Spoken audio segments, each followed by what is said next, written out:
Old Man Winter is here with temperatures falling to around 20 degrees tonight. And when you factor in the wind, could be feeling as low as 10 degrees. There is a wind chill advisory in effect for a couple counties. And highs tomorrow afternoon only in the middle 40s. All those details coming up. Now at 10, an historic school sold. Why Richmond County locals are expressing concerns with the decision. Also ahead, Augusta leaders looking at living conditions. Why some commissioners say the city needs a slumlord ordinance. And multiple domestic violence cases across the CSRA, 2 of them deadly. How to notice the signs and how to get out safely. Your News at 10 starts now. Live from Television Park, this is WJBF News Channel 6 at 10 on MeTV. Good evening, everyone. I'm Dee Griffin. Thanks so much for joining us. Coverage you can count on begins with many concerns about Richmond County leaders wanting to sell an historic school building that was built in the early 1930s. Nikita Dennis has the story. And I just want to make it very clear, this board has operated the same for many, many years, same manner in many, many years. We hold executive session at the end of our meeting, and if any decisions are made in that, we come out and we hold a public vote as we're required to do by law. Richmond County School Board member Jimmy Atkins setting the record straight about what happened at the December meeting. In December, the board took a vote to sell the historic Lamar Elementary School on Baker Avenue, across the street from the Academy of Richmond County. Some people who are against the sale say they were taken by surprise. And I didn't know that they were going to be, nor did anyone know that they would be voting on it that night other than school board members. And unfortunately, they didn't let that be known to anyone else in the community. I think because they knew there was so much opposition, they were hoping to get it done without everyone being able to make a big stink about it. Residents spoke in front of the board during Tuesday's meeting to express why the old building shouldn't be sold, while many others stood up in the audience. The residents have been told that Lamar property is only one of many being considered for development. The contract reflects a plan specific to building mixed-use housing on this site. You're not making any more land. They just gave away the park on Mary Street to build some tiny homes. Now they're selling this. There's no green space left in the area. Thurman says he hopes the board holds off on selling the school and uses it for educational purposes. And that's really all we're asking, is hold it for a few months. Let's have some meetings and talk about what the best use of the space is for the entire community, not just for a group of people that we don't even know officially who they are. There's a lot of speculation, but we don't know who they are. In Augusta, Nikita Dennis, WJBF News Channel 6. Time now for a first look at our weather, and meteorologist Jennifer Tranchi joins us now. And it is cold out there. I ran out to my car and I was like, ooh. I know, and get ready for that to stick around over the next several days as well. We were chilly this afternoon, only made it into the upper 40s today as our high. That was 10 degrees below average. Our low temperature was also rather chilly this morning. However, at least it was above average at 39 degrees. So we didn't have much of a variety in temperatures today. Started out at 39, only made it to 49. And notice it's around 10 to 20 degrees colder than it was this time last night. So behind that cold front that brought us the rain today, the very cold air has moved in now. So temperatures are in the upper 20s through upper 30s. We still have a pretty big range here. 34 in Augusta, 29 in Thompson and Evans, right at the freezing mark in Swainsboro and Millen. Gibson, you're at 29 as well, 30 in Lincolnton, and only 27 in Sparta. And on top of the cold temperatures, we also have the winds. Notice the flag blowing quite a bit on our Terry Lambert Hyundai Skyview cam over at the airport. So when you factor in the wind, it's feeling already like 18 degrees in Sparta, 20 in Washington and Crawfordville. And those are the counties we'll be watching in particular for a harsh wind chill tonight. We have a wind chill advisory for wind chills down to around 10 degrees for Wilkes and Taliaferro until 10 a.m. tomorrow morning. Notice the clear skies on satellite and radar. The last of the clouds have pushed down towards the southeast along with that cold front. High pressure is moving in, so no rain for tomorrow. Will be a beautiful clear day, just very, very cold, still at 24 degrees by the 8 o'clock hour. Now, as we look ahead, we are going to continue to see the sunshine, brief warm up on Friday with a few showers. Then over the weekend, we are right back to the cold and much colder than it even is tonight. We have issued a Viper 6 alert day for a more widespread dangerous wind chill for us. All those details coming up, but back to you, Dee. All right, thanks so much. We'll see you then. Augusta leaders are making multiple of them. A ribbon cutting was held today for the new headquarters for the Columbia County Sheriff's Office.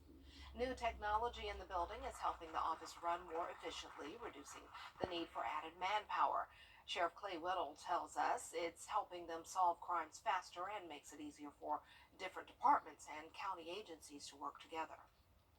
So that if something's happening on the street, we can monitor it instantly and get an overall picture of what's going on. Your situational awareness is one of the key things in how to solve any type of a crisis that you would have out there. Some departments are still being moved into the building. An Aiken teenager is being charged with 3 counts of murder. 17-year-old Antonio Jones is accused of shooting 3 teenagers at a home on Watley Drive in 2022. Jones was 15 at the time and is now being charged as an adult. 2 others have already been arrested in this case. An arrest made after a domestic incident in Columbia County. It happened this morning on Andover Way in Evans. Investigators say William Ashmore made a 911 call saying he had hit his wife and was trying to kill her. His wife was taken to the hospital for her injuries. Ashmore is charged with 2 counts of aggravated assault. 2 other domestic violence incidents across the 2 states left several people dead. Since Sunday, we reported 2 murder-suicides. Renetta DeBose spoke on the local impact of domestic violence and the best ways to recognize it and leave safely. It saddens me because we work as part of Safe Homes so hard to make sure that people know that we're a resource. Those who work in domestic violence centers grappling with hard-hitting news since Sunday. Richmond County Sheriff's Office deputies responded to a murder-suicide on Holden Drive that night. The coroner later identifying those involved as 41-year-old Rebecca Williams, who was shot, and 43-year-old Michael Williams, who shot himself. Then Monday, another apparent murder-suicide at an Aiken gas station on Richland Avenue West. Aiken Department of Public Safety arrived that morning and found 43-year-old Tiffany Britt shot by her husband, 55-year-old George Britt, who turned the gun on himself. The national stats is 1 in 4 women and 1 in 7 men are going to experience domestic violence in their lifetime. And Tuesday morning, a killing averted. Columbia County Sheriff's Office reports Paul Ashmore called 911 and reported that he hit his wife in the head with a baseball bat. He also reported holding a knife to her before she ran away to safety at a neighbor's home. While Ashmore's wife lives and he sits in jail facing aggravated assault charges, many more suffer at the hands of an abuser. It's not always a bruise. If you're family or a friend and you notice that they're not coming around as often, that they're not allowed to come around, so the isolation. Paul says other warning signs include being timid or in fear or rushing to get home before a partner to ensure everything is in order. Emotional abuse happens too, like name calling, but victims can get out and do it safely. When a victim decides to leave the abuser, that's the most dangerous time. Just say you're in the home, try to be where you can always get out, out of the door, in the bedroom. If there's a way to videotape what's going on, so then there's evidence. To have your bag sitting on go, maybe, leave that bag with a family or friend, hide it in your trunk. Amy Hall says to keep important documents and a stash of money with that bag if you can, so that you can smoothly transition. Also, turn the location tracking off all devices. And also, for loved ones, she says the best thing to do is to listen and don't judge. Well, still ahead, Jenna has a full look at your forecast, plus keeping Georgia teachers in the classroom. How Governor Brian Kemp plans to improve teacher retention as your news continues. What's on your... Now, your most accurate forecast with WJBF Live Viper 6. Welcome back. Let's start out with the school shout out of the day. This is Macedonia Elementary Middle School in Blackville, South Carolina. That's where I went today in Barnwell County, and I got to speak with both the 6th grade classes and the pre-K classes. So a lot of different ages today, and they all did a great job. Learned a lot about the weather, asked some great questions, and I had a really fun time. So thank you, Macedonia Middle and Elementary School, for having me. It was super fun. But let's talk about the cold. So we have a countrywide cold snap tonight. It is going to be freezing across most of the nation, and you can already see that's happening now with some negative values on our map. -2 degrees up in Omaha, seeing a lot of teens as well. So I've been showing this map over the past few days, and we've been on the warm side of things. You still could say we are technically. We're at least in the 30s, but still, it's definitely getting much colder here as well. Our Terry Lambert Hyundai Skyview cam outside the station showing a nice dry night, though. We are done with the showers we had earlier. A cold front came through, and that's what's bringing in this cold air and also the windy conditions. We're at 34 degrees here in town, but when you factor in that 14-mile-per-hour wind, it's feeling like 25. Satellite and radar not showing much going on. All the clouds have moved off towards the southeast, and high pressure is moving in. So tomorrow will be a nice sunny day, but it will be cold. Right now we're seeing anywhere from the upper 20s through upper 30s. Definitely a little bit warmer down in Barnwell, 37, 41 in Bamberg, but 28 over in Washington. Crawfordville, you're at 29. And notice those winds up to around 10, even 12 miles per hour in Sparta, 13 in Aiken, 8 in Bamberg. So the wind chill down to the teens already in Sparta, 18, feeling like those low 20s pretty much along all of our western counties. And there is a wind chill advisory in effect for Tolliver and Wilkes County now until 10 o'clock tomorrow morning. That's for the wind chill dropping possibly as low as 10 degrees. Now for here in Augusta and our surrounding areas, we will be more so in those mid-teens, I guess that's what you would call it, going down to around 15 degrees as that feels like temperature tomorrow morning, with the lows falling into the low 20s. Highs tomorrow only topping off in the 40s here in the CSRA, so pretty much not escaping the cold all day long. Great time to remember those 4 P's. Of course, protect yourself. Time to turn on the heat if you haven't already somehow so far this winter. Dress very warm tomorrow, and also bring in your pets over the next few days. You don't want to leave them outside. Protect any plants if you can, and also remember to take care of your pipes. Now, how long will the cold last? Well, it will last through the weekend, but I do have some good news for next week. If you like the warmer weather, check out this map. Well above average temperatures across the southeast. So you'll see this big variety of temperatures going down to 19 Thursday morning, 16 on Sunday morning. That's when we issued an alert day for the dangerous wind chill. But then we'll really start to warm up next week. Notice the highs going all the way up to the 60-degree mark next Tuesday, and we'll be getting close to that 70-degree mark by later on next week. In the meantime, though, high pressure overhead, not much going on Wednesday, nice and sunny. More clouds moving in Thursday night with that cold front passing through on Friday morning. That'll bring us a few showers and a brief warm up before we cool back down over the weekend. Your 10-day forecast showing the sunshine and cold tomorrow. We will see the showers on Friday morning. Sunshine again on Saturday, high of only 40 degrees. And once again, we have that alert day on Sunday for a low of 16. That is just cold, cold, cold. Super cold. Oh, it just makes me cold thinking about it. I know, right? Thanks a lot. Well, Governor Brian Kemp has proposed $1.4 billion in funding for Georgia educators.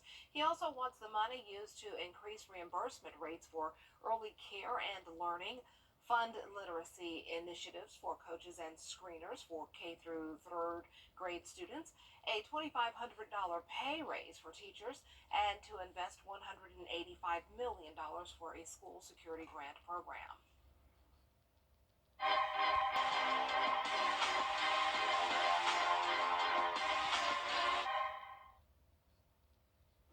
Alec Murdaugh is requesting a new trial. This comes as claims of jury tampering during his double murder case come to light. Raymond Owens with more.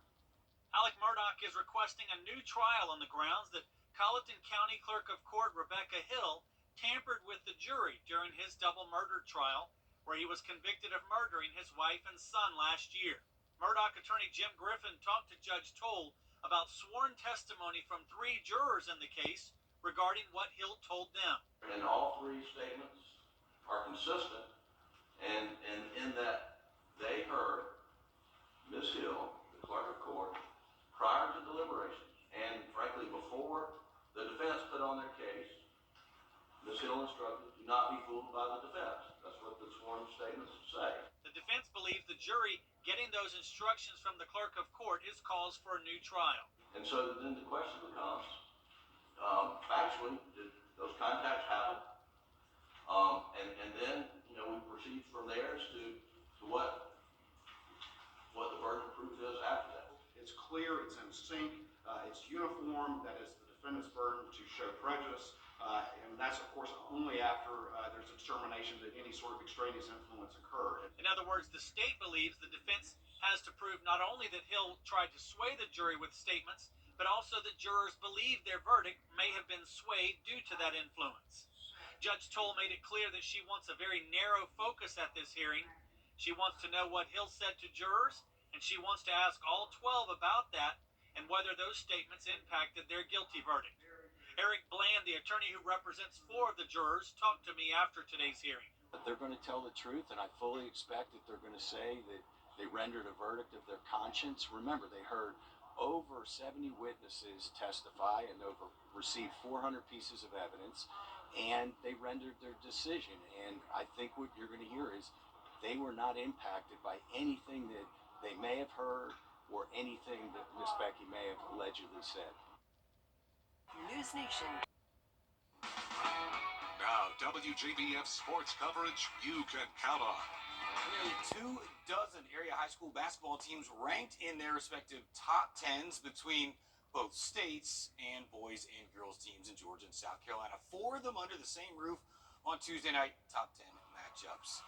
Undefeated Thompson, number 1 in the state, Class 2A, 14-0, hosting number 4 Butler. Those Bulldogs 12-3, so something's got to give between the two dogs.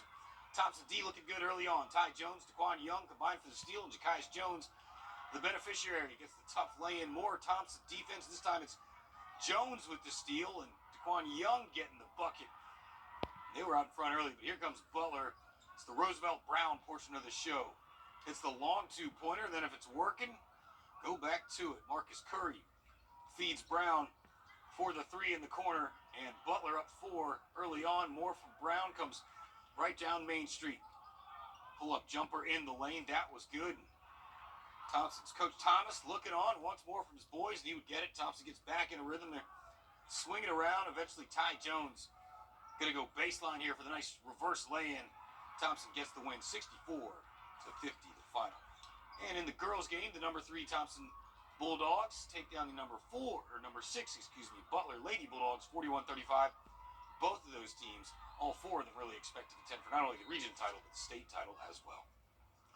Georgia head coach Kirby Smart making a little visit over to Evans High School to visit with Mason Short, the 4-star offensive lineman who recently decommitted from Alabama. And, well, Smart, there he is with the Kirby Copter. 6'6", 315-pound offensive lineman from Evans has been committed to the Tide since April, but that changed when Saban retired. Holds more than 20 offers, visited Athens January 13th on a pre-planned official visit. And Ohio State, Clemson also been stopping by. Short still has his senior season left to play. South Carolina adds another transfer quarterback and former Auburn QB Robbie Ashford. In 10 games for the Tigers this past fall, passed for 2 touchdowns, rushed for 5. Spent his first 2 years of his college career at Oregon. Gamecocks also land former Florida Atlantic and Auburn offensive lineman Kamar Bell. Well, despite what you may have seen on the internet, Midland Valley head coach Earl Chapman not leaving the Mustangs. A post to Chapman's personal Facebook page stated he was resigning as the head coach Monday night, but I texted with Chapman. He says his Facebook account got hacked. He can't access it. He is not, however, leaving Midland Valley. Mustangs coming off the best season in decades, finished 12-2 and won the region championship. Other high school news, Fox Creek High School won their appeal to the South Carolina High School News. Fox Creek High School won their appeal to the South Carolina High School League to not move into Class 4A under the new realignment, so the Predators will remain in Class 3A. After that new realignment had them moving up based on attendance multipliers. All right, folks. And last but not least, the cold isn't scaring one ice skater who's still young at heart. This 79-year-old in Burlington, Vermont is showing the world he's still got it. Lily Saskaniwa shows us his session of figures. I skated in college back in the 1960s when I was at Dartmouth. I loved it. I always loved it. On a chilly January day, Robert Morgan laced up his skates and joined fellow skaters for a session of figures. Because back when I was competing in college, you had to skate figures as part of your free skate competition. In fact, it was 60% of your total score. Figures are essentially circular patterns skaters trace on the ice to demonstrate skill in placing clean turns on round circles. Back in the, 70s, they eliminated figures from national competition and international competition. And so you never see it anymore. Although not a common practice today, figures are an essential part of the history of figure skating. The precision of figures is so interesting to me. And it's a chance at my age to develop really fine motor skills. And a chance for Peachum's Robert Morgan to revisit a sport that was a big part of his youth, one that had to take a back seat to career and family. And then I retired. COVID happened. And I thought, if I'm ever going to do this, now's the time. Morgan got back into skating 2 years ago, and on Monday, he headed out onto the ice for his figure test session. Officials from U.S. figure skating were judging the tests, and Robert passed with flying colors. Way to go. I really admire figure skaters. Me too, because That's that is so cool. hard. Yeah. Well, it feels like we could be figure skating here with how cold it is. Luckily, we don't have any ice, though, despite these cold temperatures. Low of 20 degrees tonight, high of only 46 tomorrow. We also have a dangerous wind chill, possibly as low as 10 degrees in some of our western counties tonight. Warming up briefly by Friday, a few showers in the morning, high 55. Back down to a high of only 40 on Saturday. Low of 16 going into our Sunday morning. We have issued a Viper 6 alert day, as there will be a widespread harsh wind chill, and then slowly but surely getting warmer next week. All right, something to look forward to. Yes, definitely. Well, the news continues at the top of the hour on WJBF News Channel 6 at 11. And Hogan's Heroes is next here on WTV.